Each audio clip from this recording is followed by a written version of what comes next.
हाँ, लास्ट में कर लेंगे। लास्ट में पहले जो शुरू किया उसको पूरा कर ले। हाँ, शीट डिस्कस करेंगे, इसको पूरा कर ले। ये बीच में छूट गया था ना। एब्सोल्यूट कॉन्फ़िगरेशन क्या है, आरएस हमने लिखवा दिया था, रूल सारे। हाँ, क्वेश्चंस देखो आएंगे। कोई फिशर प्रोजेक्शन दिया रहेगा पेपर पे। ऐसा नहीं कि केवल फिशर हो, flying wedge projections, Newman projection, sawhorse projections, अलग अलग प्रोजेक्शंस हैं, दे करके पूछ सकता है इसका एब्सोल्यूट कॉन्फ़िगरेशन बताओ। तो अभी तक हमने केवल फिशर सिखाया है, केवल। अभी फ्लाइंग वेज, न्यूमान, सोहार्स बचा है। तो पहले एक को सीख लेंगे, उसी से हमारा सारा काम निकल जाएगा। तो अभी फिशर। हाँ, फिशर की पहचान क्या है? Horizontal line, vertical line, central carbon gap, और हॉरिजॉन्टल लाइन फ्रंट लाइन और वर्टिकल लाइन बैक लाइन, सबको पता है।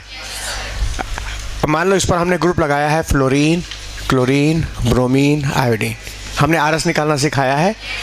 याद करो, हमने क्लास में ये बोला था कि फिशर प्रोजेक्शन को यदि हम पेपर पे ही रखे 180 घुमा दें तो उसके कॉन्फ़िगरेशन में कोई चेंज नहीं आएगा। कहा था हमने, याद करो।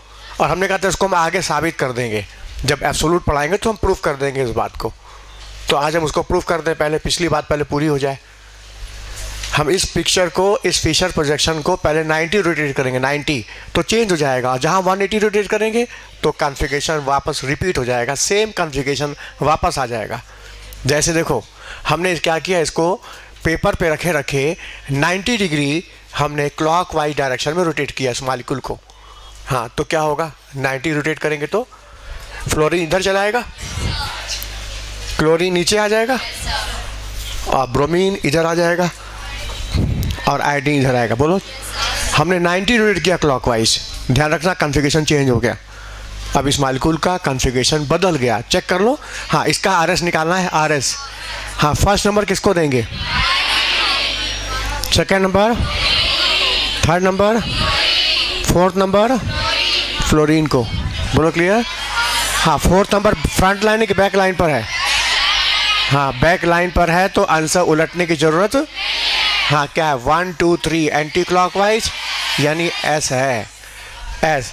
अब हमने इस पिक्चर को 90 रोटेट किया, अब ये आर आएगा, चेक कर लो, कॉन्फ़िगरेशन चेंज हो गया।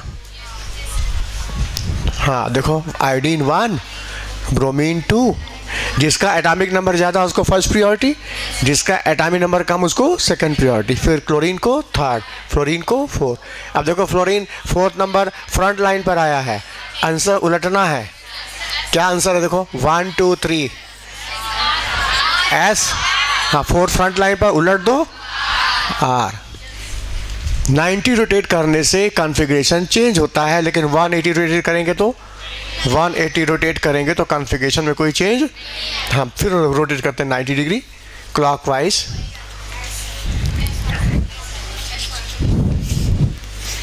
हाँ, फ्लोरीन नीचे आ जाएगा, क्लोरीन इधर आएगा, फ्लोरीन नीचे, क्लोरीन हाँ इधर आएगा, ब्रोमीन ऊपर चला जाएगा, और आयोडीन यहाँ आएगा। हाँ, आप चेक कर लो, कॉन्फ़िगरेशन फिर ऐसा आ जाएगा, एस।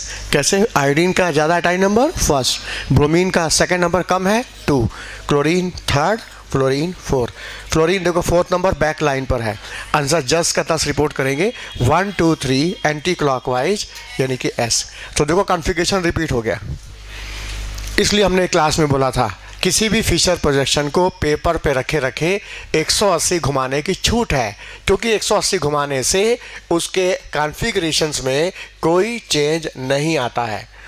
लेकिन 90 नहीं, 180 के मल्टीपल पे घुमा सकते हो, 180 के मल्टीपल घुमा करके सेम कॉन्फ़िगरेशन प्राप्त कर सकते हो। इसलिए जब हम लोग मिरर इमेज सुपरइम्पोज जब कराते हैं, तो यदि हमको नहीं समझ में आता तो हम 180 घुमाने की छूट हमने दिया था, याद करो। 180 घुमाने से कॉन्फ़िगरेशन में कोई चेंज नहीं होता है। ये बात सबको समझ में आ गई?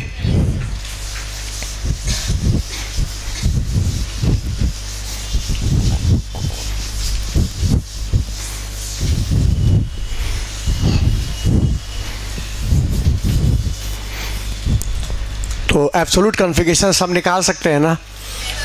क्वेश्चन देखो पहला यही आएगा, कोई फिशर प्रोजेक्शन सामने दिया रहेगा, उसका पूछेगा एब्सोल्यूट कॉन्फ़िगरेशन बताओ। अब जैसे मेरे सामने रखा है aldehyde, acid, H, OH, OH, H, ठीक है, नंबरिंग कर दिया 1 2 और कह रहा है इसका एब्सोल्यूट कॉन्फ़िगरेशन बताओ। निकालो सब लोग जरा, चेक करें, निकाल के दिखाओ एब्सोल्यूट कॉन्फ़िगरेशन क्या होगा। RS ऑप्शन है 1R 2R, 1S 2S, 1R 2S, 1S 2R, ये 4 ऑप्शन। ऐसे क्वेश्चन आएगा एग्जाम में।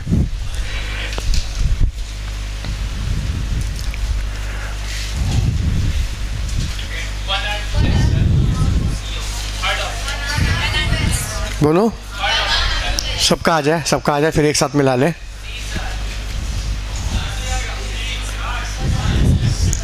वन आर 2S,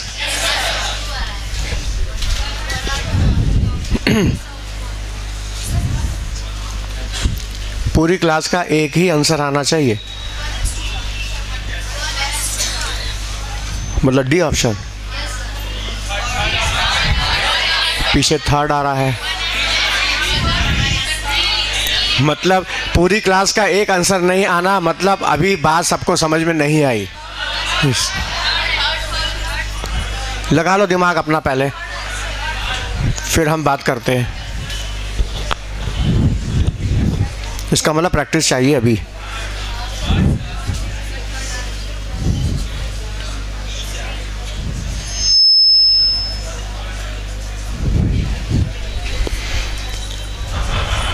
हाँ, सोच लिया सबने, चलो मिलाया जाए और देखो कहाँ गलती हो रही है।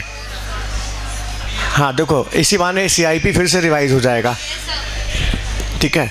इस कायरल कार्बन से डायरेक्टली अटैच एटम कौन है? Oxygen, carbon, hydrogen, carbon. इस कायरल कार्बन से डायरेक्टली अटैच फर्स्ट एटम को ऑब्जर्व करो और बताओ in first directly attach atom में किसका एटॉमिक नंबर सबसे ज़्यादा है? हाँ, सबसे ज़्यादा ऑक्सीजन का है। ऑक्सीजन, कार्बन, हाइड्रोजन, कार्बन में ऑक्सीजन का एटॉमिक नंबर सबसे, तो जिसका एटॉमिक नंबर सबसे ज़्यादा उसको फर्स्ट प्रायोरिटी, यही ना बोले थे हम। अच्छा, इसके बाद यहाँ भी कार्बन, यहाँ भी कार्बन। हाइड्रोजन का तो कम है, छोड़ दो, कार्बन का ज़्यादा है, पहले उसको महत्व देंगे। हाँ, अब यहाँ भी कार्बन, यहाँ भी कार्बन। आगे बढ़ो, जब पहला एटम सेम हो जाता है तो CIP बोलता है सेकंड नंबर नेक्स्ट एटम को ऑब्जर्व करिए, उनमें किसका एटॉमिक नंबर सबसे ज़्यादा है। तो बताओ सेकंड नंबर पे क्या ऑक्सीजन, हाइड्रोजन भी है, लेकिन हम उस पर ध्यान देंगे जिसका एटॉमिक नंबर ज़्यादा है। हाँ, सेकंड नंबर पे ऑक्सीजन है, यहाँ भी सेकंड नंबर पर ऑक्सीजन है, यानी उसका भी एटॉमिक नंबर सेम हो गया। लेकिन फ़र्क है, यहाँ सेकंड नंबर पे कितने ऑक्सीजन है और यहाँ सेकंड नंबर पर 2 ऑक्सीजन है, यहाँ 2 ऑक्सीजन है। अब कोई कहेगा हमको तो एक ही ऑक्सीजन दिख रहा है। हाँ, pi bond break and duplicate, pi bond break किया और डुप्लीकेट किया, और इस कार्बन से ऑक्सीजन, इस ऑक्सीजन से कार्बन। हाँ, अब देखो सेकेंड नंबर पे 2 ऑक्सीजन, सेकेंड नंबर पर 1 ऑक्सीजन, और जिधर ऑक्सीजन ज़्यादा होंगे, नंबर ऑफ सब्स्टिट्यूएंट ज़्यादा होंगे, उसका महत्व ज़्यादा होगा। तो यानी कि इसकी सीनियरिटी ज़्यादा है इसकी तुलना में, नीचे वाली तुलना में। तो 1 के बाद ये हो गया 2 और नीचे आ गया 3 और हाइड्रोजन हो गया 4। नहीं, जिसको बात नहीं समझ में आई हाथ उठा के पूछ ले कि पहले बताओ। हाँ, जिसको बात ना समझ में पूछो, हाँ खड़े के पूछो। ये हाँ, पहले हम इसका निकाल रहे हैं ना, हम इस कायरल का निकाल रहे हैं, ठीक है। तो इस कायरल कार्बन से यहाँ भी कार्बन है, यहाँ भी कार्बन है। बताओ यहाँ कार्बन कार्बन सेम है। अच्छा, आगे बढ़ो, सेकंड नंबर पे 2 ऑक्सीजन और यहाँ सेकंड नंबर पे ऑक्सीजन भी और कार्बन भी है। तो हमने कहा उस पर ध्यान रखो जिसका एटॉमिक नंबर ज़्यादा है। तो ज़्यादा तो ऑक्सीजन है, तो हम कार्बन पर ध्यान क्यों रखें। अच्छा, सेकंड नंबर पे ऑक्सीजन है, लेकिन कितने? 1, और यहाँ सेकंड नंबर पर 2। तो जो नंबर ऑफ सब्स्टिट्यूएंट ज़्यादा होंगे उसकी सीनियरिटी ज़्यादा होगी। ऐसे बात करने से क्या होगा ना, कन्फ्यूजन दूर होगा। डरो नहीं, जिसको ना समझ में हाथ उठा क्लास को रोक दो पहले। फिर से बोलो, ब्रेक एंड डुप्लीकेट का कंसेप्ट छोड़ दें।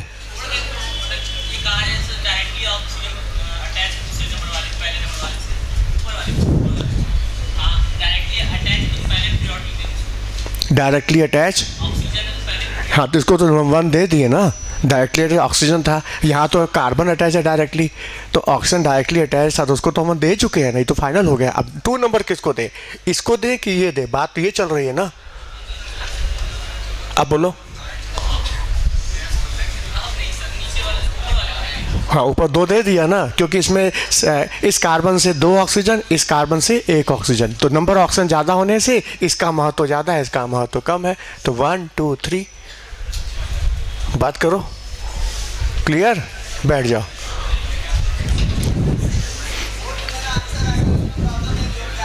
फोर्थ कायरल कार्बन की, हाँ नहीं हमने नंबरिंग जो कर दी है तो उसके अनुसार चलो, यदि नहीं किया होता तो फिर तुम IUPAC से नंबरिंग करते ना। एग्जाम में जब नंबरिंग करके देगा तो तुमको उसके अनुसार चलना है, और नहीं किया रहेगा तो तुम IUPAC से नंबरिंग करो, हमने करके दिया था। पूरा क्लास में कंसंट्रेशन बना के रखो ना, दोनों तरह से क्वेश्चन आता है, कभी कभी नंबरिंग की रहेगी और नहीं रहेगी, तुम अपना करो IUPAC, तो ऑप्शन क्या IUPAC नंबरिंग करके चलो, कोई प्रॉब्लम नहीं। हाँ और बोलो, नंबरिंग मतलब ये ना रहता तो हम IUPAC के अनुसार एसिड का महत्व एल्डिहाइड से ज़्यादा है तो ये 1 ये 2 हो जाता। हाँ ये भी सही है, इस तो हमने नंबरिंग करके दिया था ना। हाँ नहीं किए होते तो फिर IUPAC के अनुसार नंबरिंग करके चलते। हाँ ठीक है, कोई बात नहीं, अच्छा हुआ पूछ लिया। और बोलो, आ गया सबको ना, चलो देखो। हाँ अच्छा, 4 नंबर किस लाइन पर है, फ्रंट लाइन पर, मतलब आंसर उलटना है। हाँ तो देखो 1 के बाद किधर है, 2 3 क्लॉकवाइज, R आंसर होगा S, तो 1S यहाँ भी है और 1S, मतलब ये 2 आंसर कट गए। आगे चलो नीचे देखो इसको। हाँ इस कायरल कार्बन से directly attach oxygen, carbon carbon hydrogen, तो directly attach oxygen carbon hydrogen में ऑक्सीजन का एटॉमिक नंबर सबसे, ये हो गई फर्स्ट प्रायोरिटी। अच्छा यहाँ भी सेकंड नंबर देना, सेकंड नंबर ऊपर वाले को देंगे नीचे वाले को दे। हाँ यहाँ आगे बढ़ो तो यहाँ पर भी ऑक्सीजन अटैच है इस सेकंड नंबर पर, इस कार्बन के पास सेकंड नंबर पे ऑक्सीजन है, यहाँ भी देखो सेकंड नंबर पे ऑक्सीजन है, लेकिन यहाँ सेकंड नंबर पर 3 ऑक्सीजन है, सेकंड नंबर पर 3 ऑक्सीजन, और यहाँ सेकंड नंबर पर 1 ऑक्सीजन और कार्बन है, तो एक ही ऑक्सीजन है ना, तो इसका महत्व ज़्यादा हुआ ना, तो 1 के बाद 2 और ये हो गया 3 और ये हो गया 4। हाँ 4 फ्रंट लाइन पर आ गया, आंसर उलटना है। हाँ उलटना है 1 2 3 क्लॉकवाइज R और फ्रंट है S 1S 2S। आया समझ में?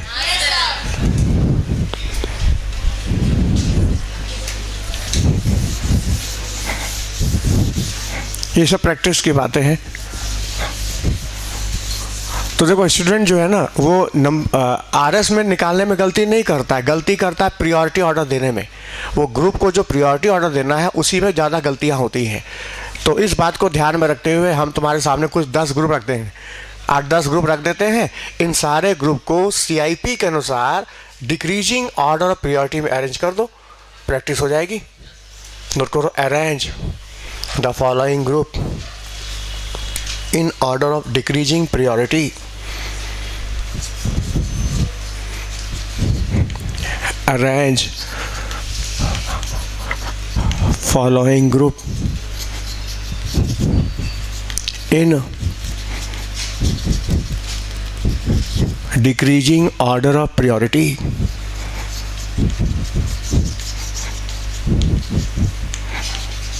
Arrange the following group in decreasing order of priority on the basis of CIP rule. CIP Khan in gold prelog priority rule.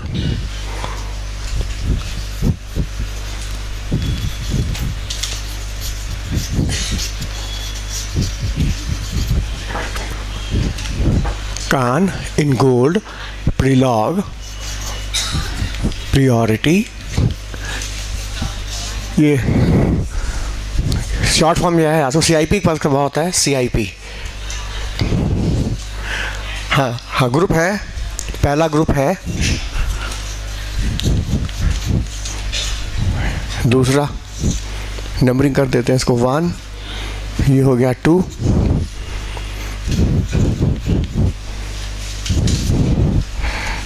CHO, carboxylic acid,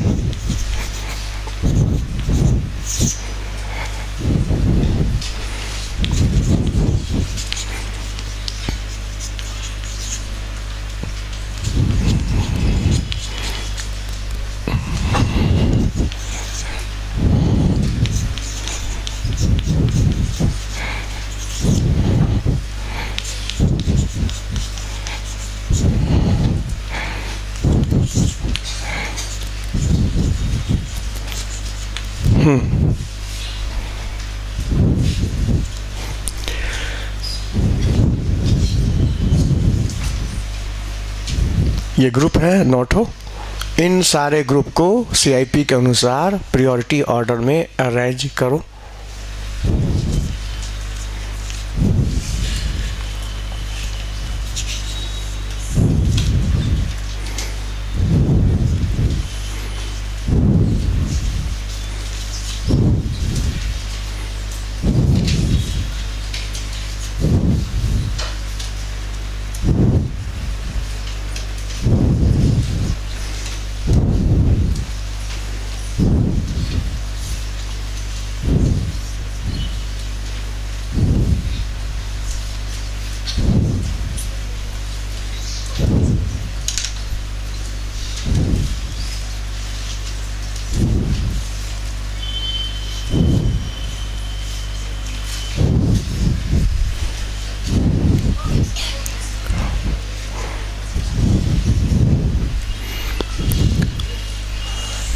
बातें नहीं करो, जो पूछना हमसे बात करो सीधा।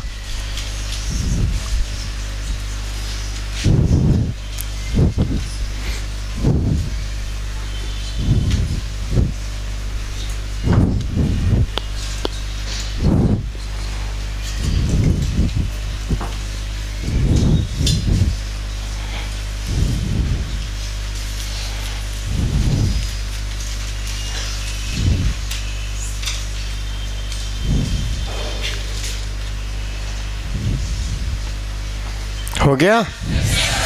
मिलाया जाए? हाँ, सबसे ज़्यादा प्रायोरिटी आएगी हाँ CS2I। मिलाओ सब लोग, और जहाँ दिक्कत तो हाथ उठा के पूछना कि हम तो ये सोच रहे थे, आप तो ऐसा बता रहे। सबसे ज़्यादा CS2I, उसके बाद हाँ COOH, हाँ उसके बाद CONS2, हाँ उसके बाद CS3CO,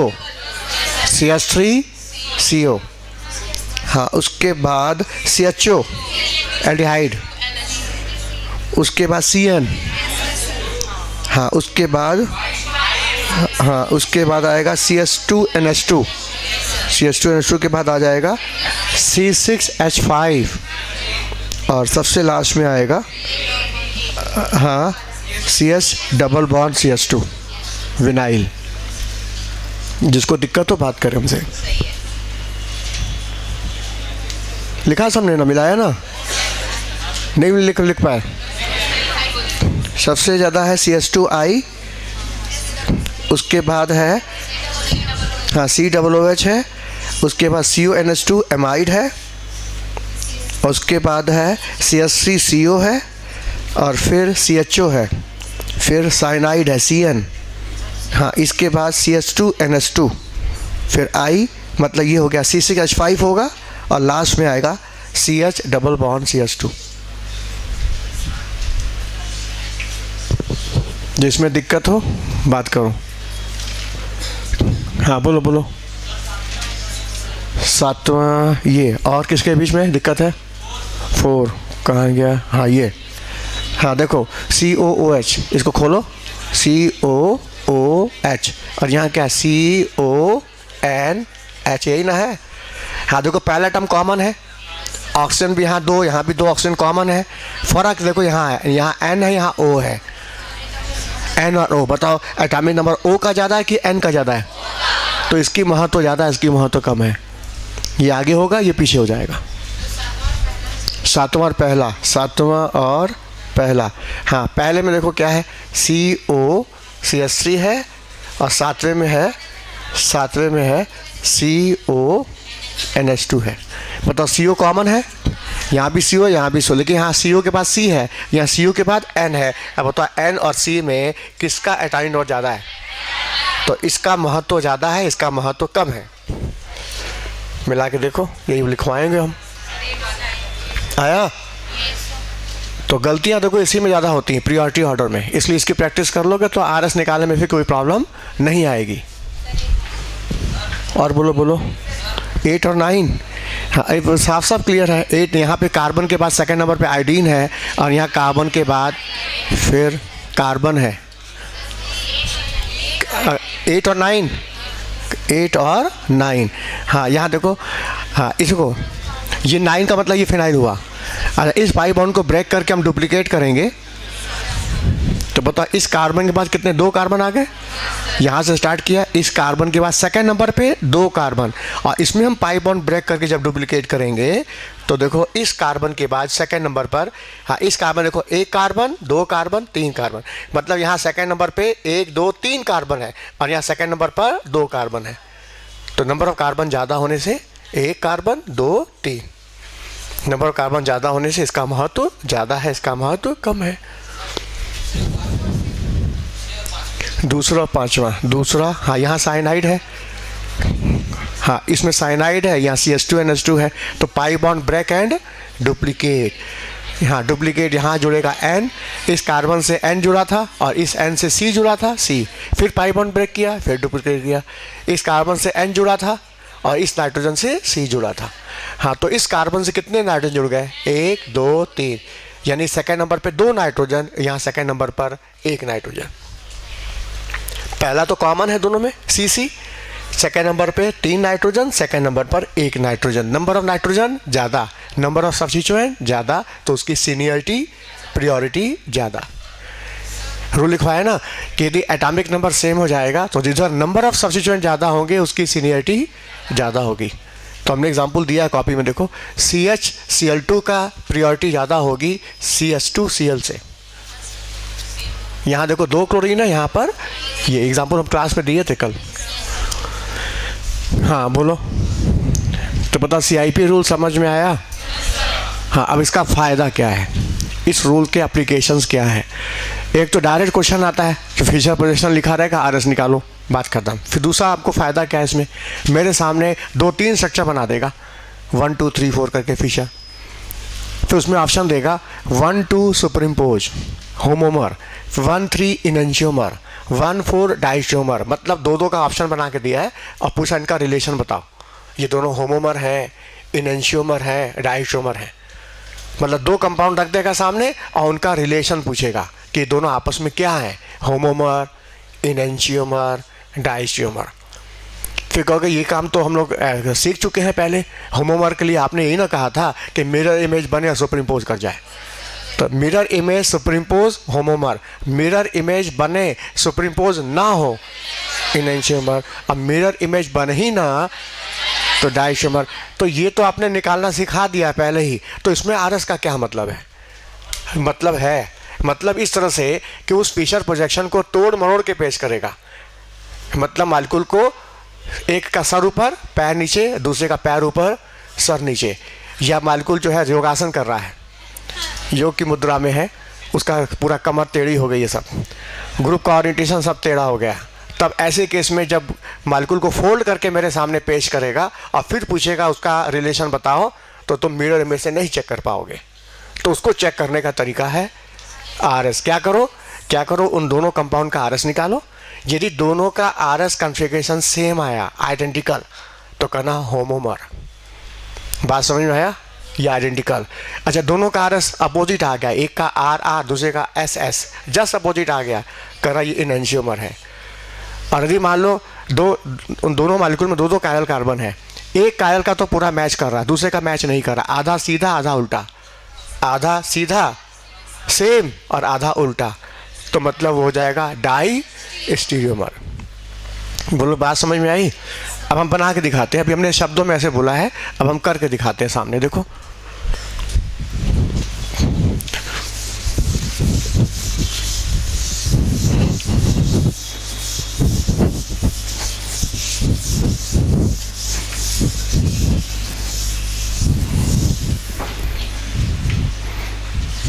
देखो ये एसिड और यहाँ एस्टर। हाँ, एसिड का महत्व ज़्यादा एस्टर से, तो ये हो गया मालिक्यूल का सर और ये हो गया पैर।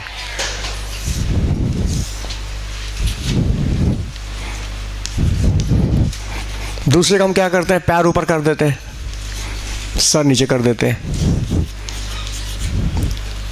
सिरासन किए हुए हैं।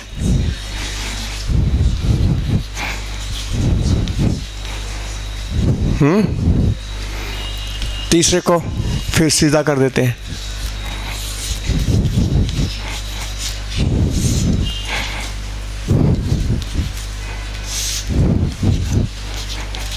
मालिक्यूल एक, ये पहला हो गया, ये दूसरा हो गया, तीसरा, ऐसे ही 3-4 मालिक्यूल रख देगा सामने।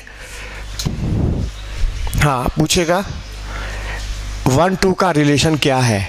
ऑप्शन एनेंटियोमर, डायस्टियोमर, है ना, होमोमर, ऑप्शन बना बना के देगा। तो हम क्या करेंगे, RS निकालेंगे दोनों का। यदि RS सेम आया, आइडेंटिकल, तो बोलेंगे होमोमर, आइडेंटिकल। अपोजिट आया, एनेंटियोमर, आधा सीधा आधा उल्टा, डायस्टियोमर। ठीक है, तरीका ये है। पहले हम करके दिखाते हैं एक तो, सामने देखो। हाँ, अब देखो ये एसिड एस्टर, सर ऊपर पैर नीचे, तो this is the first chiral carbon हुआ और ये सेकंड कार्बन कायरल हुआ। अच्छा, नीचे को एसिड नीचे, एस्टर ऊपर है, सर नीचे पैर ऊपर, सर का महत्व ज़्यादा है, तो ये 1 हो गया, ये 2 हो गया। This is the first chiral carbon, second chiral carbon. तो जब भी हम मैच कराएंगे ना, तो 1 का 1 से मैच कराएंगे, 2 का 2 से मैच नहीं कराएंगे, मतलब 2 का 2 से कराएंगे, 1 का 1 से कराएंगे। अब बताओ, हम इसके सामने मिरर रख दें, क्या इसका इमेज कभी बनेगा? कभी नहीं बन सकता, भले आइडेंटिकल क्यों ना, जुड़वा क्यों ना, आपस में जुड़वा भी होंगे तब भी नहीं मैचिंग होगी। एक का सर नीचे, एक का पैर ऊपर, तुम पैर को सर से मिला रहे हो आपस में, कभी मैच करेगा नहीं। बड़े जुड़वा क्यों ना हो, ट्विन क्यों ना हो आपस में, बोलो। तो ऐसे केस में हम क्या करेंगे, RS निकालेंगे, देखा जाए क्या आंसर आता है। हाँ, पहले हम 1 का निकालते हैं, बोलो 1 का निकालते हैं। हाँ, इसमें फर्स्ट नंबर किसको दें, OH कार्बोक्सिलिक एसिड, H या इस कार्बन को। हाँ, क्योंकि ऑक्सीजन का एटाई नंबर सबसे, हाँ, OCHC, O ज़्यादा है, एटाई नंबर 1। अच्छा, सेकंड नंबर किसको दें, एसिड को कि नीचे वाले कार्बन को, क्योंकि इस कार्बन से ऑक्सीजन और C जुड़ा है, एक ऑक्सीजन जुड़ा है, जबकि इस कार्बन से 3 ऑक्सीजन जुड़ा है, 3 ऑक्सीजन, यहाँ 1 ऑक्सीजन, इधर 3 ऑक्सीजन, तो इसका महत्व ज़्यादा है इससे ज़्यादा, नीचे वाले इससे। इस कार्बन के बाद इसका महत्व ज़्यादा है इस कार्बन से, बोलो क्लियर। तो हमने 1 दे दिया, ये हो गया 2। हाँ, अब थर्ड नंबर आएगा इस कार्बन को, और ये हो गया 4। पहले बताओ ये समझ में आया कैसे निकाला। इस कायरल कार्बन से directly attach oxygen, carbon, carbon, hydrogen में ऑक्सीजन का एटाई नंबर सबसे ज़्यादा। अच्छा, उसके बाद कार्बन यहाँ भी, कार्बन यहाँ भी, लेकिन यहाँ कार्बन के बाद सेकंड नंबर पर 3 ऑक्सीजन है, यहाँ पर सेकंड नंबर पर 1 ऑक्सीजन है, तो नंबर ऑक्सीजन ज़्यादा होने से इसका महत्व इससे ज़्यादा है। तो 1 के बाद 2, 2 के बाद 3।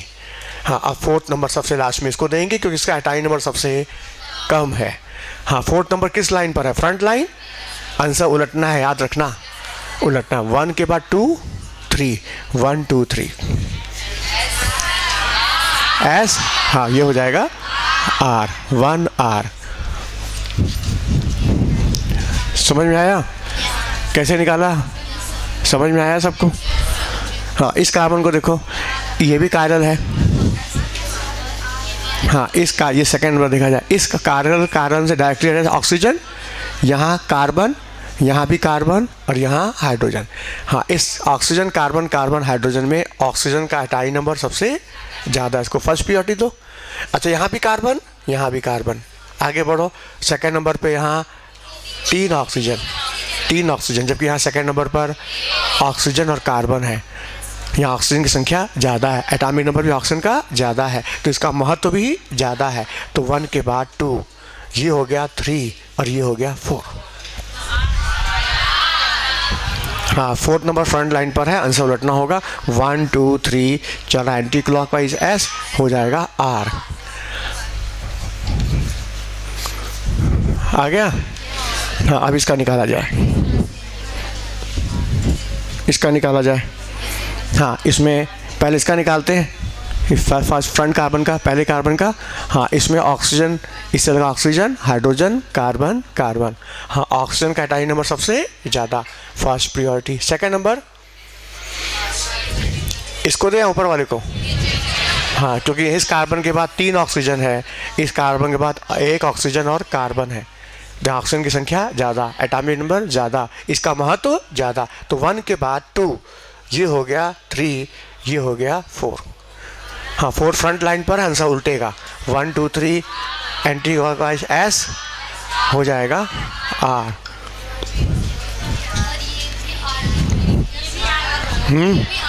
देख लेते हैं, देख लेते हैं। इस कार्बन से directly attach oxygen, carbon, carbon, hydrogen. Oxygen का एटॉमिक नंबर सबसे ज़्यादा, फर्स्ट। हाँ, इधर भी कार्बन, यहाँ भी कार्बन। आगे बढ़ो, 3 ऑक्सीजन, आगे बढ़ो 1 ऑक्सीजन। नंबर ऑक्सीजन ज़्यादा, इसका महत्व ज़्यादा। तो ये हो गया 2, ये 1, ये 2, और नीचे वाला 3, और ये हो गया 4। फिर फ्रंट लाइन पर है, आंसर उल्टेगा। हाँ, 1 2 3 क्या चल रहा है? एस, उलट दो आर, मतलब ये भी आर।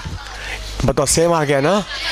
ये दोनों होमोमर हैं, आइडेंटिकल हैं, मतलब इन दोनों का मिरर इमेज क्या होगा? Super impose.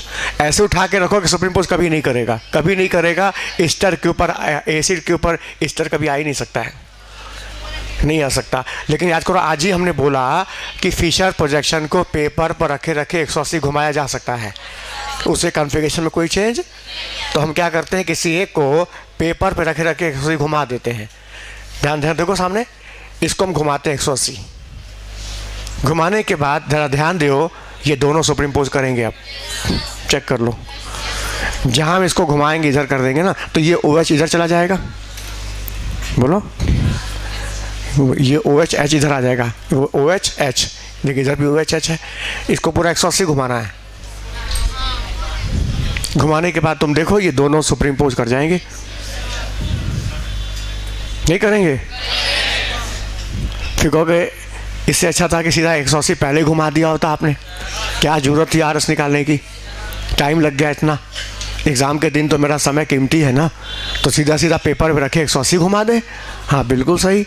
ये अनुभव तो मिला कि समय बचाना है, तो मेरे पास एक ऑप्शन है कि 180 घुमाया जा सकता है। ये अनुभव तो मिला।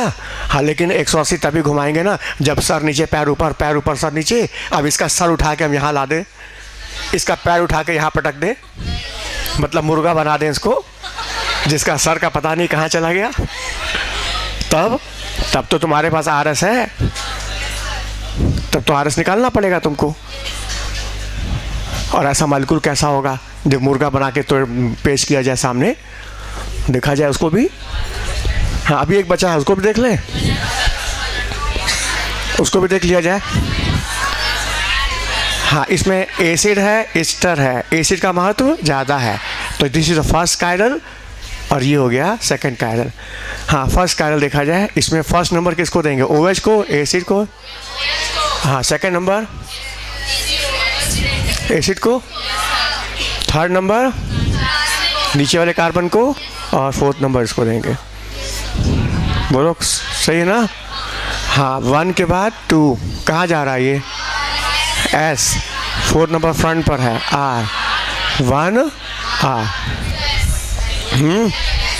हाँ, इसको देखो। हाँ, ये फर्स्ट, ये सेकंड, ये थर्ड, ये फोर्थ। सबको समझ में आ रहा है नंबरिंग कैसे किया?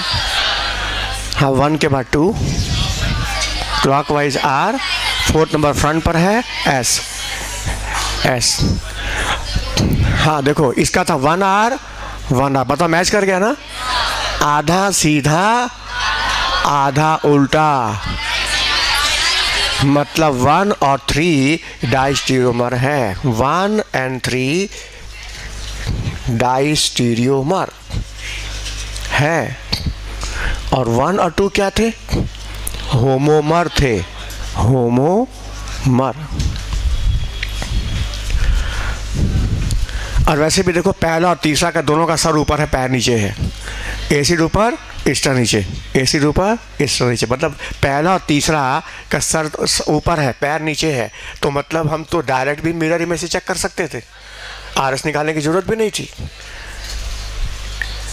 अब हम बीच वालों हटा दें, हम मिरर रख दें, मिरर, तो इसका इमेज कभी बनेगा? कभी नहीं बनेगा। वो तो ऐसे ही पता चला डाइस्टीरियोमर था, आरएस की कोई ज़रूरत नहीं थी। लेकिन जानकारी हुई कि आरएस भी एक मेरे पास ऑप्शन है चेक करने का, दो मॉलिक्यूल के बीच का रिलेशन क्या होगा, होमोमर, इनेंशियोमर, डाइस्टीरियोमर। अच्छा, ये दूसरे या तीसरे का रिलेशन क्या होगा? दूसरा तीसरा, ये भी डाइस्टीरियोमर होगा। अच्छा, एक हम देख के चेक कर लें।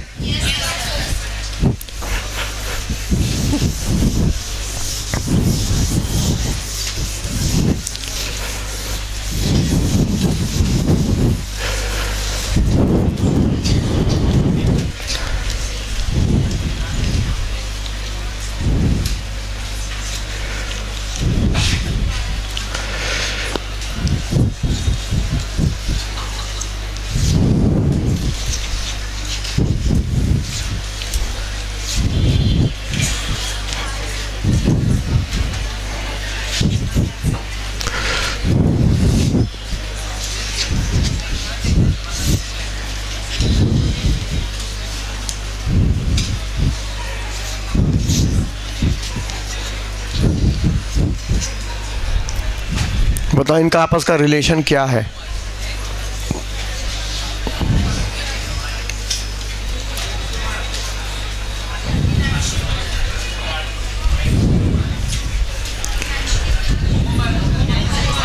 होमो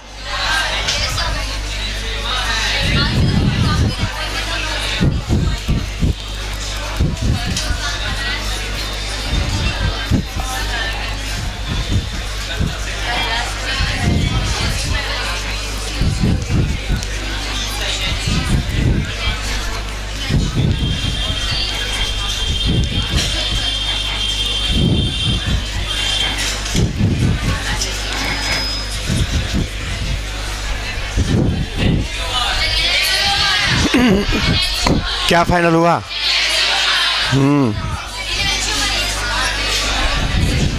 चेक कर लो, इनेंशियोमर आएगा। इसका आरएस निकालो, इसका आरएस निकालो, उल्टा आएगा, जस्ट अपोजिट। हाँ देखो, एसिड एस्टर 1 2, एसिड एस्टर 1 2। लगता है नंबरिंग नहीं ठीक से किया होगा। 1 का 1 से मैच कराएंगे और 2 का 2 से। हाँ, इसका आरएस निकाल के देख लो, इसका आरएस क्या आया? निकाला सबने? नहीं, आरएस क्या आया पहले बताओ। 1 के बाद एस 2 आर, इसका आया होगा 1 आर 2 एस आया होगा, जस्ट अपोजिट आया होगा। करके देख लो, जस्ट अपोजिट आया होगा।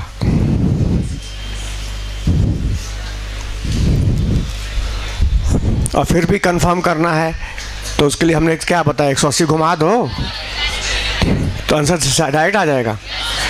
हाँ, किसी एक को, हाँ एक को 180 घुमा दो पेपर पे, और फिर इसके बाद तुम देखना पाओगे मिरर इमेज तो बनेगा लेकिन सुपरइम्पोज नहीं होगा, दोनों से आंसर सेम आएगा। तो वैसे सही तो ये है कि मिरर इमेज 180 घुमा दिया जाए, सही तो ये है कि 180 घुमा के आंसर जल्दी से निकाल लिया जाए।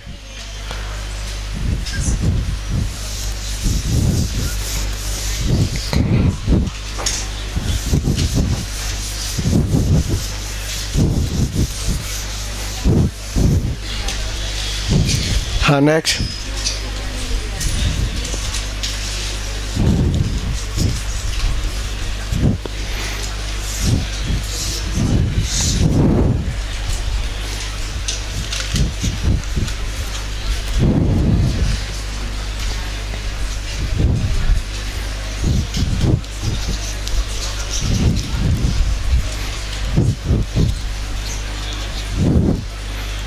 1.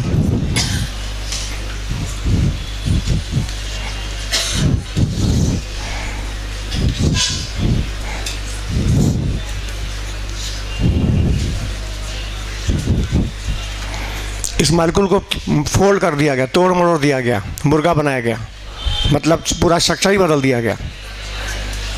अब इसको तुम 180 नहीं घुमा सकते, इसको तो RS से ही चेक करना पड़ेगा।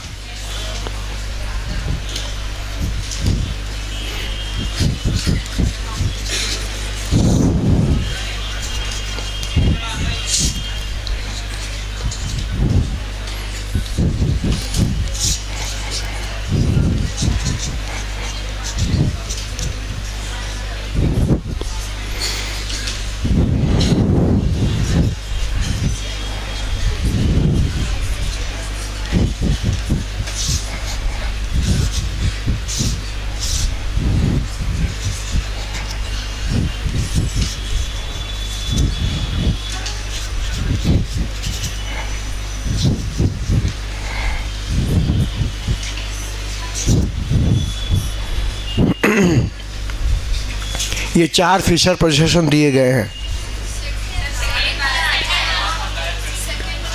सेकंड में गायब, हाँ सेकंड पूरा कर देते हैं। इसमें ब्रोमीन और मिथाइल, हाँ ये 4 फिशर प्रोजेक्शन दिए हैं 1 2 3 4। बताना है which of the following Fischer projection are superimposable.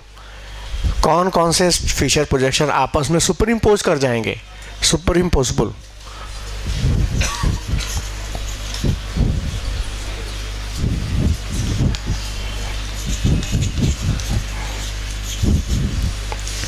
Which of the following Fischer projection are superimposable. हाँ ऑप्शन है, पहला ऑप्शन है 1 and 2, दूसरा है 3 and 4, सी ऑप्शन है 1 and 3 और डी ऑप्शन है 1 and 4। इन ऑप्शन में से सेलेक्ट करो कौन कौन से फिशर प्रोजेक्शन हैं जो सुपर इम्पोज कर जाएंगे।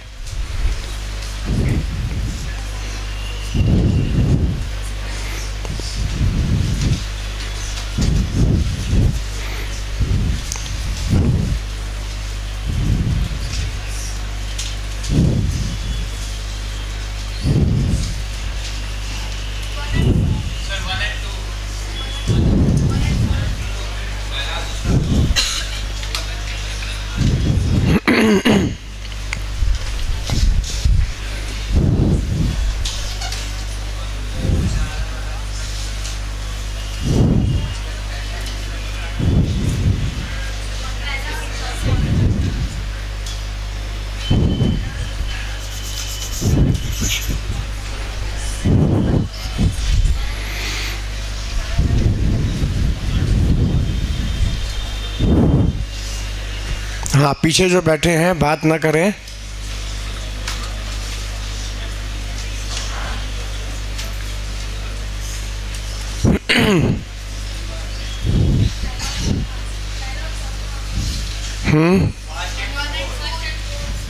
सबका आंसर आ जाए।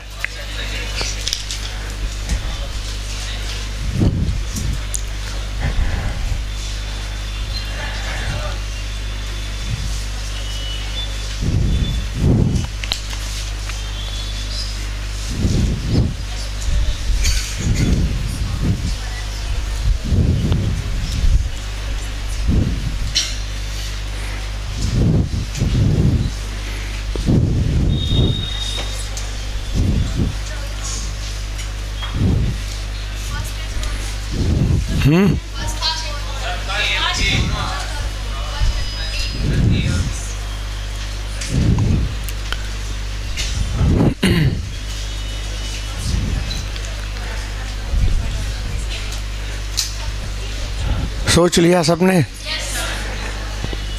इसको RS से ही सॉल्व होगा। इसको तुम 180 घुमा दें नहीं घुमा पाओगे क्योंकि एकदम मालिक्यूल फोल्ड है। अच्छी तरह से फोल्ड कर दिया मालिक्यूल को।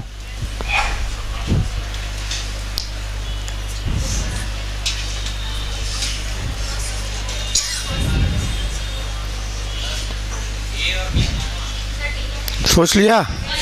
हाँ चलो मिलाओ। आंसर ही आंसर है, सही आंसर है 4, 1 and 4। अब कैसे, देखो सामने हम क्या करें, सबका आरएस निकालते हैं। पहले सुपरइम्पोज का मतलब समझ में आया? सुपरइम्पोज का मतलब होता है आइडेंटिकल।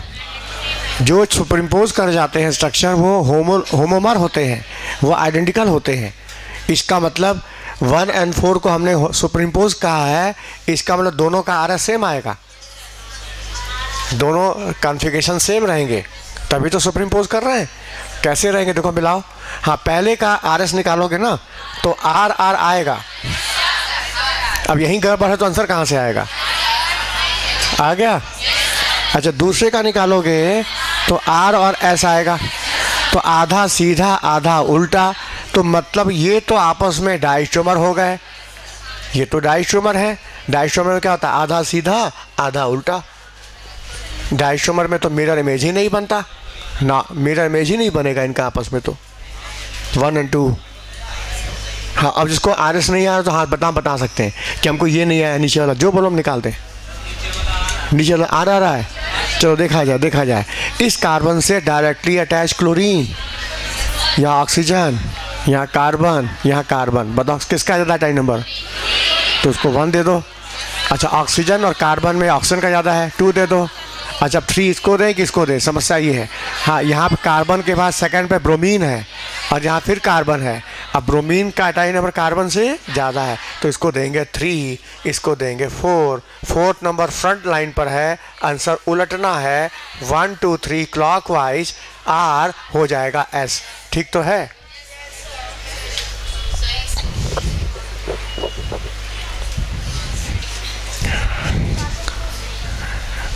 आर एस निकालने नहीं आएगा तो कैसे रिलेशन निकालेंगे? पहले आर एस निकालना सीखना है ना।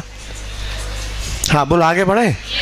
अच्छा जो तीसरा स्ट्रक्चर दिया है इसका आर एस निकालोगे तो एस और एस आएगा, जबकि देखो ये आर आर है और ये एस एस है, जस्ट अपोजिट है।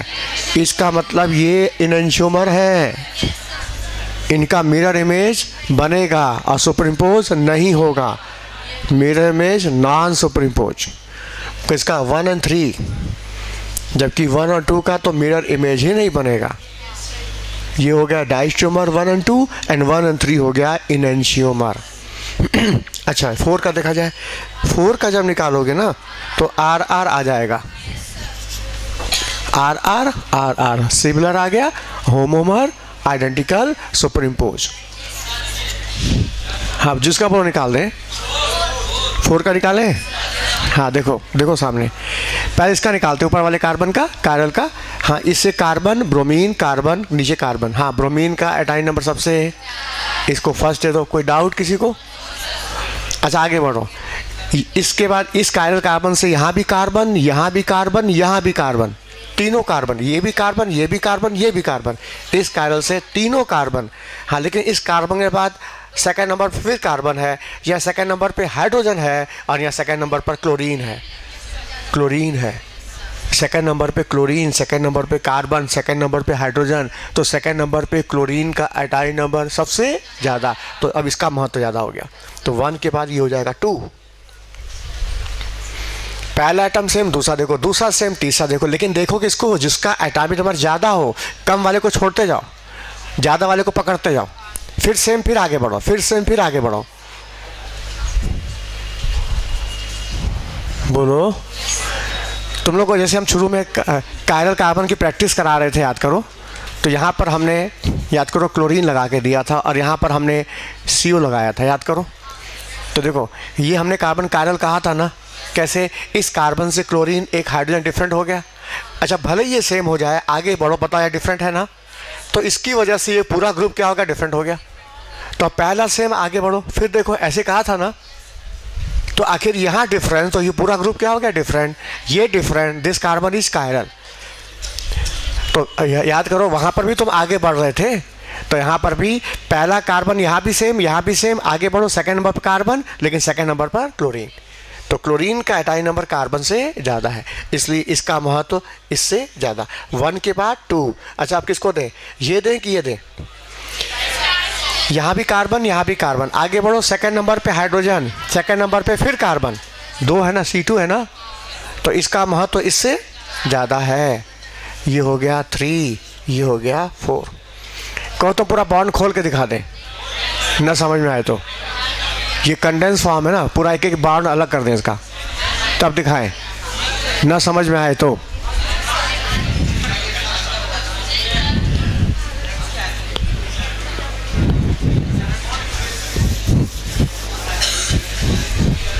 हाँ बोलो बोलो।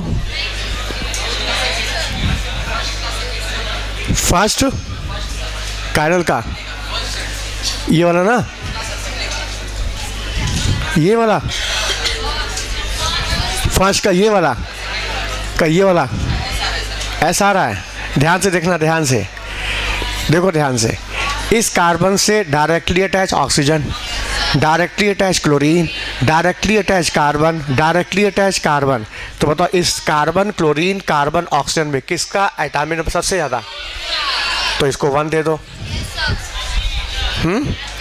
अच्छा, इधर ऑक्सीजन है, यहाँ कार्बन है, यहाँ कार्बन है, तो ऑक्सीजन का एटॉमिक नंबर कार्बन से, तो ये इसको 2 दे दो।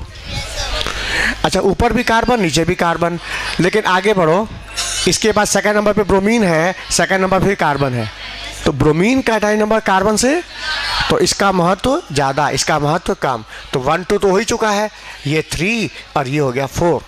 4 नंबर बैक लाइन पर है। आंसर जस्ट रिपोर्ट करोगे, चेंज मत करना।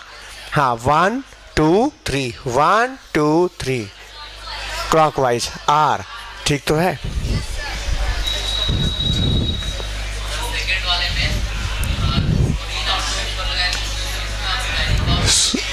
सेकेंड वाले में, सेकेंड वाले में हाँ, नंबरिंग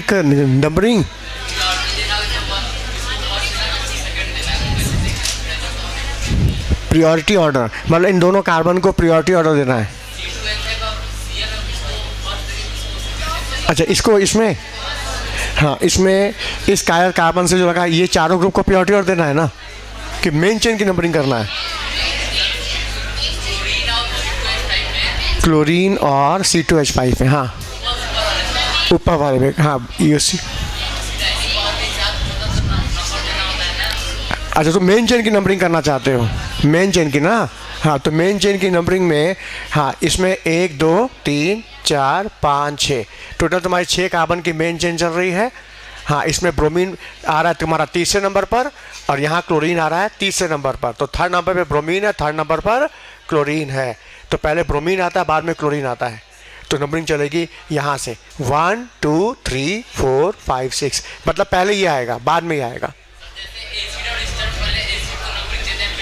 हाँ, इसमें अल्फ़ाबेटिकल चलेंगे। हाइड्रोजन क्या है? सब्स्टिट्यूएंट, और सब्स्टिट्यूएंट में अल्फ़ाबेटिकल चलेगा। अच्छा, OH, हाँ OH के हिसाब से चलेगा, OH के हिसाब से, हाँ फंक्शनल ग्रुप है, सही बोला। हाँ, तो नंबरिंग हो जाएगी 1 2 3 4 5 6। तो इसको पहले देंगे, उसको बाद में देंगे। हाँ बोलो, समझ में आया? चौथे का ये वाला, हाँ इस कार्बन से इसका निकालना है। हाँ, इसमें oxygen, carbon, chlorine, carbon, oxygen, chlorine, carbon, carbon. Chlorine का ज़्यादा है एटॉमिक नंबर 1 दे दो। अच्छा, यहाँ भी ऑक्सीजन और यहाँ कार्बन, कार्बन, ऑक्सीजन का ज़्यादा एटॉमिक नंबर, इसको 2 दे दो। अच्छा, यहाँ भी कार्बन, यहाँ भी कार्बन। आगे बढ़ो, सेकेंड नंबर पे ब्रोमीन है और सेकेंड नंबर पे कार्बन है, बोलो। इसके बाद सेकेंड नंबर पे ब्रोमीन है, सेकेंड नंबर पे कार्बन है, तो ब्रोमीन का एटॉमिक नंबर कार्बन से, तो इसका महत्व ज़्यादा होगा, इसका महत्व कम। तो 1 2 तो हो ही चुका, ये हो गया 3 और ये हो गया 4। नहीं समझ में आया? इसको समझ लो, क्योंकि ये प्रॉब्लम सबको होता है, और प्रियोरिटी ऑर्डर नहीं आएगा तो फ़ायदा भी नहीं होगा। इसलिए हम अभी से समय दे रहे हैं, क्लास के बाहर समय नहीं देंगे, समझ लेना। जो सीखना है सामने सीख लो, या एक पूछेंगे 10 का फ़ायदा होगा, और नहीं तो ऐसे 10 पकड़ेंगे, हमारा माथा खा जाएंगे सब। बोलो, जो पूछना है पूछ लो, दूसरा देख के चेक करें।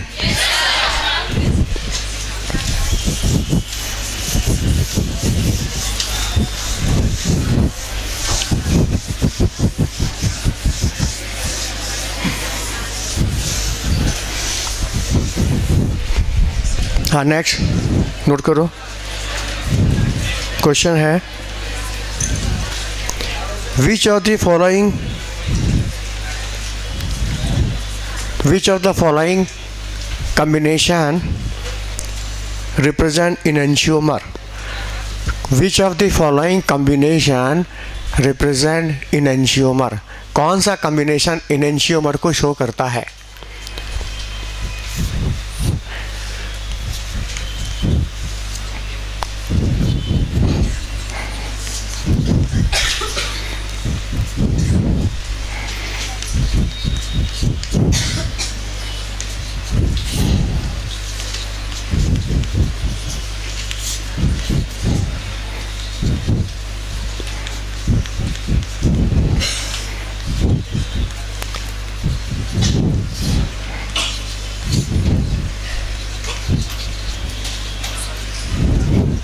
Which of the following combination represent enantiomer?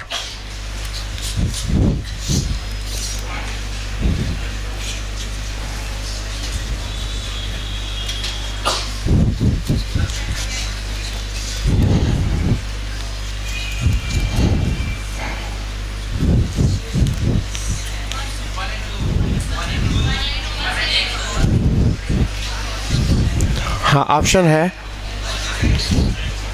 1 and 3,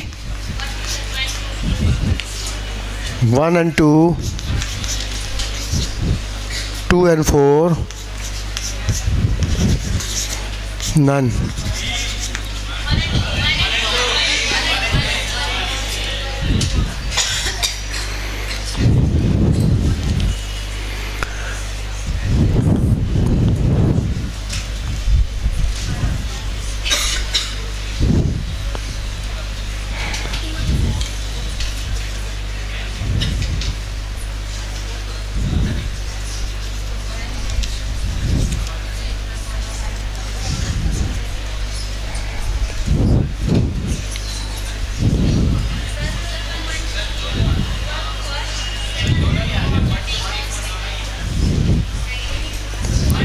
इनएंशियोमर बोला है ना? नहीं, जो ऑप्शन उसके हिसाब से, सब मत चेक करो, सब मत चेक करो, ऑप्शन पे टिक मारना है।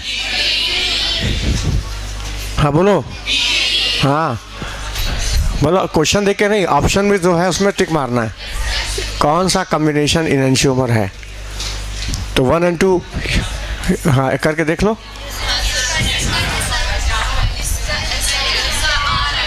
आ जाएगा? हाँ, ये क्या आ रहा है? ये हाँ।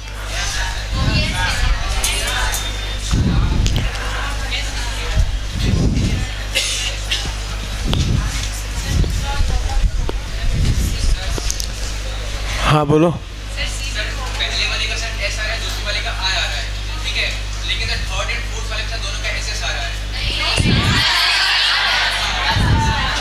क्या आ रहा है इसका?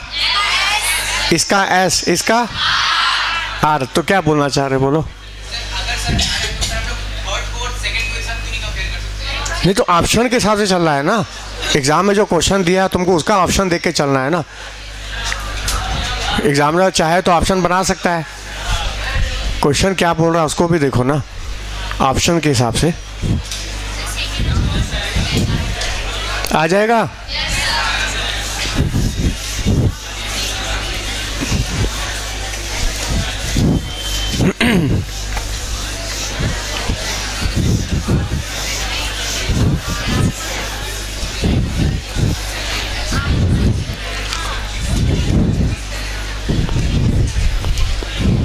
हाँ देखो सामने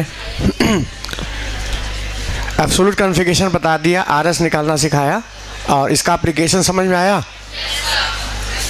कि दो मॉलिक्यूल को कैसे रिलेट करना है।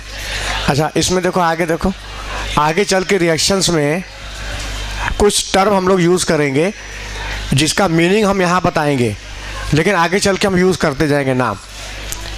होगा क्या, मेरे सामने 4 रिएक्शन लिखा रहेगा, उसका टर्म दिया रहेगा, जैसे inversion process, retention process, racemisation process, stereo selective reaction, stereo specific reaction, resolution process, मतलब मेरे सामने डिफरेंट नाम दिया रहेगा और तुम उसको टिक मारना इसके ऊपर, लेकिन हम इसके मीनिंग जानेंगे तो आखिर इसका मतलब क्या है। एक एक करके हम बात को समझाते जा रहे हैं। ये सारे नाम आगे चल के रिएक्शन में यूज़ होंगे, जिसका मतलब अभी सीख लो, ताकि हम वहाँ नहीं बताएंगे क्या मतलब इसका, क्योंकि ये आइसोमर का यूज़ पूरे ऑर्गेनिक केमिस्ट्री में होना है। ये मत समझना कि हम एक चैप्टर पढ़ रहे हैं, ये चैप्टर तब तक चलता रहेगा जब तक ऑर्गेनिक केमिस्ट्री चलती रहेगी, क्योंकि हर रिएक्शन का प्रोडक्ट बनेगा, उस प्रोडक्ट में आरएस पूछेगा। अब हमारा किसी रिएक्शन का प्रोडक्ट बन गया, आप पूछ दिया कि ऑप्टिकल एक्टिव है कि नहीं। अच्छा, ऑप्टिकल एक्टिव है तो इनएंशियोमर है कि डायस्टियोमर है, मतलब रिएक्शन में स्टीरियो केमिस्ट्री पूछ डालेगा। तो इसका यूज़ आगे है, देखो सामने एक एक करके हम बात को समझाते चलें। जैसे पहला है इन्वर्जन प्रोसेस। इन्वर्जन प्रोसेस, इसका मतलब क्या है, ये शब्द हम इस्तेमाल कब करेंगे। देखो बातें नहीं करो, बिल्कुल बातें करोगे तो क्वालिटी डाउन हो जाएगी, नुकसान तुम्हारा होगा। जो दिक्कत है हाथ उठा के मैदान में आके बात करो ना, सब लोग फायदा उठाएं। हाँ, इन्वर्जन प्रोसेस का मतलब क्या है। इन्वर्जन मतलब इन्वर्ट, इन्वर्ट मतलब उल्टा, मतलब कायरल कार्बन का कॉन्फ़िगरेशन उलट गया। रिएक्शन के दौरान जब भी किसी मॉलिक्यूल के कायरल कार्बन का कॉन्फ़िगरेशन उलट गया, इन्वर्ट कर गया, तो हम कहेंगे इन्वर्जन प्रोसेस। जैसे एग्जांपल देके बताएं, समझो ये अल्कोहल है, इसमें डिफरेंट ग्रुप लगे, R1, R2, R3, ये डिफरेंट ग्रुप लगे हैं अल्कोहल। हम इस अल्कोहल का रिएक्शन PCl5 से करा दें, PCl3 से करा दें, SOCl2 से करा दें, इस रिएक्शन के दौरान क्या होगा, ये ग्रुप के रीजन क्या करेगा, OH हटा के Cl लगा देगा। ये सब क्या करते हैं, OH हटा के Cl लगाएंगे, और इस रिएक्शन के दौरान इस कार्बन का कॉन्फ़िगरेशन उलट जाएगा, इन्वर्ट कर जाएगा। मान लो ये कार्बन कायरल तो है ही है, मान लो ये डेक्स्ट्रो है, तो निश्चित प्रोडक्ट लीवो होगा, कॉन्फ़िगरेशन उलट जाएगा। R1, R2, R3। अब मन में आएगा कैसे उलट जाएगा, क्यों उलट जाएगा, ये बातें मैकेनिज्म की है। तुम्हारी एनसीईआरटी में SN1 SN2 दिया हुआ है, जब वो समझाएंगे तो समझ में आएगा कैसे उलटता है। लेकिन उलटता है तो उसको बोलें क्या, इन्वर्जन। कॉन्फ़िगरेशन डेक्स्ट्रो से क्या हो गया, लीवो, तो ये प्रोसेस कहलाएगा इन्वर्जन। हाँ लिखो, लिखो इन्वर्जन प्रोसेस, इन्वर्ट